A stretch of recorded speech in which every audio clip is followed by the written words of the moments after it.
Olá, oitavo ano. E aí, como é que vocês estão?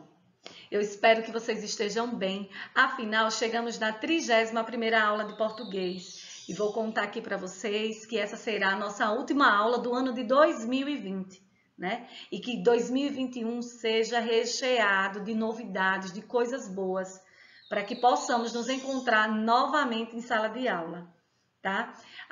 E aproveito também para avisar vocês que vocês vão desenvolver uma avaliação, vocês vão estar, né, cumprindo aí as obrigações de vocês com essa avaliação. Eu espero que, se vocês tiverem dúvida em alguma questão, procure o vídeo referente ao assunto, assistam novamente, tá? E vamos dar início. Peguem aí o caderno, a caneta para fazer as anotações necessárias.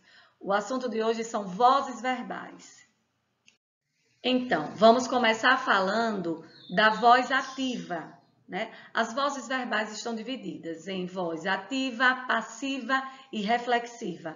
Vamos lá. A voz ativa é uma das 3 vozes verbais. Os verbos sofrem a flexão em número, pessoa, modo, tempo e voz, conforme o posicionamento do sujeito perante a ação verbal. Os verbos, eles podem estar na voz ativa, quando o sujeito pratica, na voz passiva, quando o sujeito ele sofre a ação expressa pelo verbo, ou na voz reflexiva, que é quando o sujeito ele pratica e ele também sofre a ação expressa pelo verbo, tá? Quais são as características da voz ativa?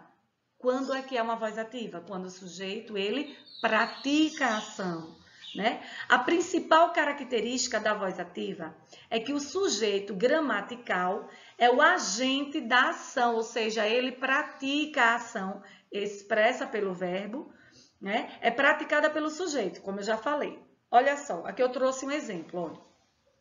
Eu li o livro. Vamos lá. Quem leu o livro? Eu sou o sujeito, eu li. Li é o verbo na voz ativa, porque eu pratiquei a ação de ler, tá? Veja a próxima. Marina e Pedro saíram para o trabalho. Quem saiu para o trabalho? Marina e Pedro, eles são o sujeito, né? Porque eles saíram. Saíram, verbo na voz ativa, porque eles praticaram a ação de sair. Então, espere ainda. Sujeito ou voz ativa é quando o sujeito ele pratica a ação expressa pelo verbo, né? Outros exemplos de frases na voz ativa. A professora ensinou muito bem aquela matéria, né? A mãe chamou os filhos para ir embora. Todos eles estão praticando, o sujeito ele está praticando a ação. Ele é fã de filmes de ficção científica. Todos os dias, meu pai corre no calçadão. Eu estou mesmo precisando descansar. Viram aí? Quando é que o sujeito, ou quando é que a frase tem voz, está na voz ativa? Quando o sujeito, ele pratica a ação expressa pelo verbo. Pronto, então vocês entenderam. Voz ativa, o sujeito, ele pratica a ação. E na voz passiva, o sujeito, ele sofre a ação, mas está dividida em 2. Eu vou falar aqui para vocês, olha. Uma frase está na voz passiva quando o sujeito gramatical, ele sofre a ação verbal, ou seja, quando é o paciente de uma ação que é praticada pelo agente da passiva. Como assim, professora? Quando o sujeito sofre a ação expressa pelo verbo. Exemplos de frases na voz passiva, olha só. O trabalho foi realizado por mim. Então, o trabalho, tá certo? Todas as queixas foram ouvidas, olha alguém, foram ouvidas pelo responsável. Foram ouvidas. Fez-se a receita de acarajé. Alguém sofreu a ação de fazer. Leram-se as indicações, tá? Agora vejamos, olha. A voz passiva pode ser classificada em 2, analítica ou sintética, de acordo com o seu processo de formação. Então, agora nós vamos estudar cada uma delas, lembrando que tanto a analítica quanto a sintética, elas fazem parte da voz passiva. Então, né? Vimos que a voz passiva ela está dividida em duas. Agora vamos estudar a voz passiva analítica. Para quando eu vou saber identificar quando é analítica ou sintética, tá? Vamos lá. Na voz passiva analítica, a frase é formada por um verbo auxiliar e um verbo principal. São dois verbos na frase. O primeiro vai ser o verbo auxiliar e o segundo, de maior, aquele que se eu tirar da frase ela perde sentido, é o verbo principal. Então, veja só, na voz passiva analítica, na frase vai ter dois verbos, um auxiliar e o outro principal.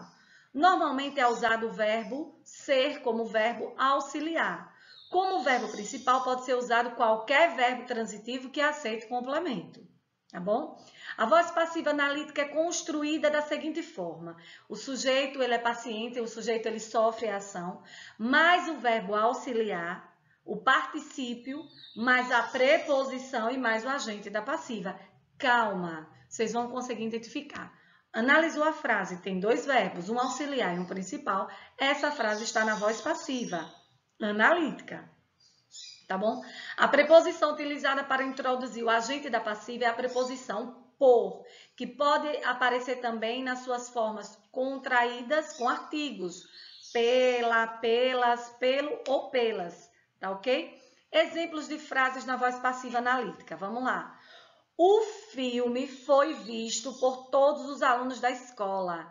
Gente, eu avisei, aí tem dois verbos, tá bom? Foi e visto. Um verbo é o principal e o outro verbo é o auxiliar. Todo o equipamento de natação do meu filho foi comprado por mim. Então, olha só, foi comprado, foi auxiliar e comprado principal. As provas qualificativas foram realizadas por todos os interessados na bolsa. Foram e também realizadas, tá ok? Vamos agora para a voz passiva sintética. Já a voz passiva sintética, a frase é formada por um verbo transitivo e pelo pronome apassivador se. Vamos, calma aí. Na voz passiva analítica, a frase é construída, né, com os dois verbos, o principal e o auxiliar. Na voz passiva sintética, por um verbo transitivo e pelo pronome apassivador se.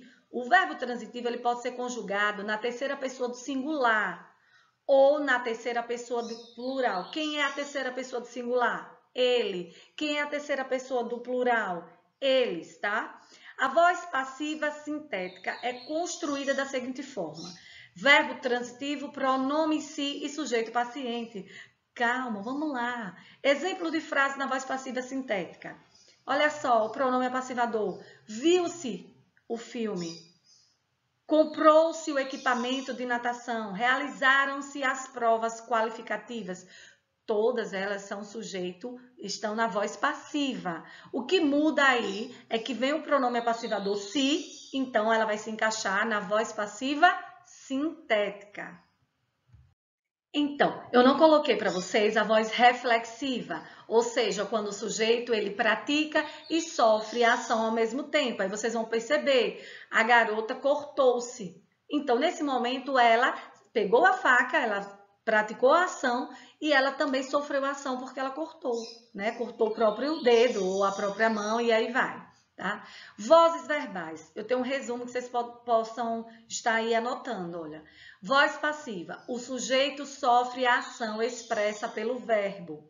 A voz ativa é o sujeito quem executa a ação.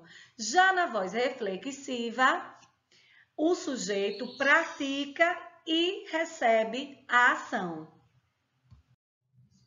Então, pessoal, hoje falamos sobre as vozes verbais, foi apenas uma revisão aqui com vocês, tá?